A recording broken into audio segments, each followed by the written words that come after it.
जय हो दशा माता की। दोस्तों, इस वीडियो में हम आपको दशा माता की तीसरी कहानी सुनाएंगे। तो आइए कहानी सुनते हैं। एक सास बहू थी। एक दिन सुबह सुबह सास ने बहू से कहा, जाओ आग लाकर भोजन बनाओ, बड़ी भूख लगी है। बहू हाथ में कंडी लेकर आग लेने गांव में गई। उस दिन गांव भर में दशा माता की पूजा थी, इसलिए किसी के यहाँ से भी उसे आग नहीं मिली। वह खाली हाथ लौटकर घर चली आई।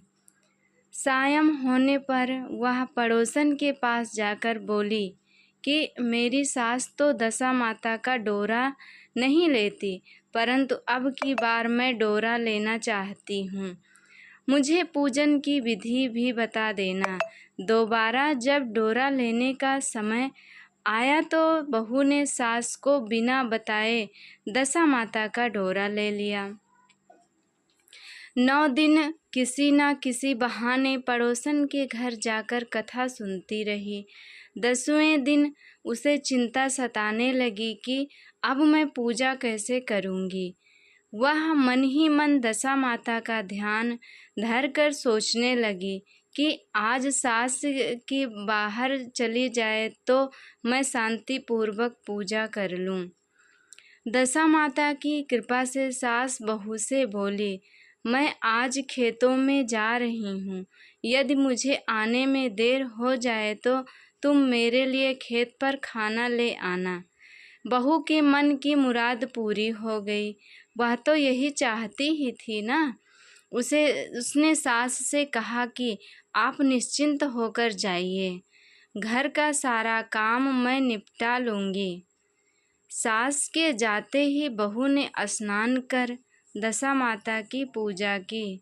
इसके बाद वह पूजा की सामग्री मिट्टी के गोले में रख कर उसे सिलाने के लिए ले जाने लगी थी कि उसकी सास खेतों से बाहर आ गई।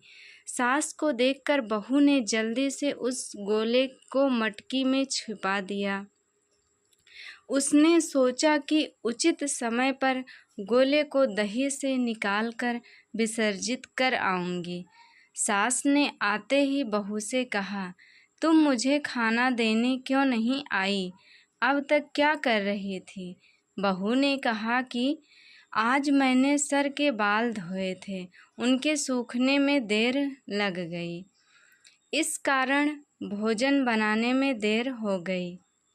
मैं थाली लगाती हूँ, आप गुस्सा त्याग कर भोजन कीजिए।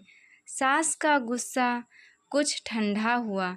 वह पैर धोकर चौके पर बैठी ही थी कि उसका बेटा भी आ गया। वह भी माता के साथ भोजन करने के लिए वहीं बैठ गया। सास भोजन करके उठना ही चाहती थी कि उसका बेटा बोला, मुझे तो दही चाहिए। सास ने बहू से दही देने के लिए कहा। बहू बोली, मैं तो रसोई में हूँ, आप ही इन्हें दही दे दीजिए। सास हाथ धोकर दही देने गई, परंतु जैसे ही उसने छाछ की मटकी उठाई तो उसमें कुछ खड़खड़ाने की आवाज़ आई। उसने हाथ डालकर देखा तो उसे एक बड़ा सोने का गोला मिला। सास ने आश्चर्य से बहू से पूछा, इस छाछ की मटकी में यह सोने का गोला कहाँ से आया?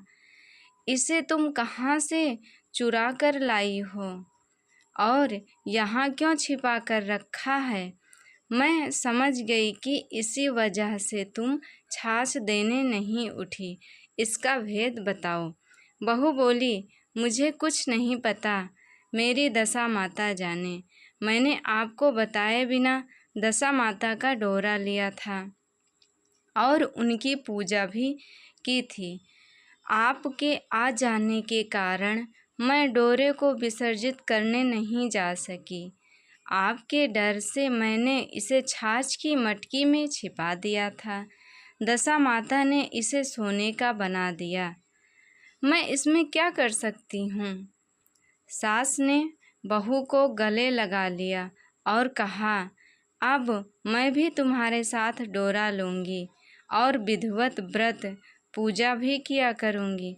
हे दशा माता, जैसे तुमने इनको दिया वैसे ही सब भक्तों पर अपनी कृपा बनाए रखना। बोलो दशा माता की जय। दोस्तों, इस वीडियो में हमने दशा माता की तीसरी कहानी सुनाई है। चौथी कहानी के साथ फिर आप लोगों से मिलेंगे। तब तक के लिए जय दशा माता की। अगर हमारी वीडियो अच्छी लगी हो तो चैनल को लाइक एवं सब्सक्राइब जरूर करें। एक बार हमारे साथ बोलिए, जय हो दशा माता की।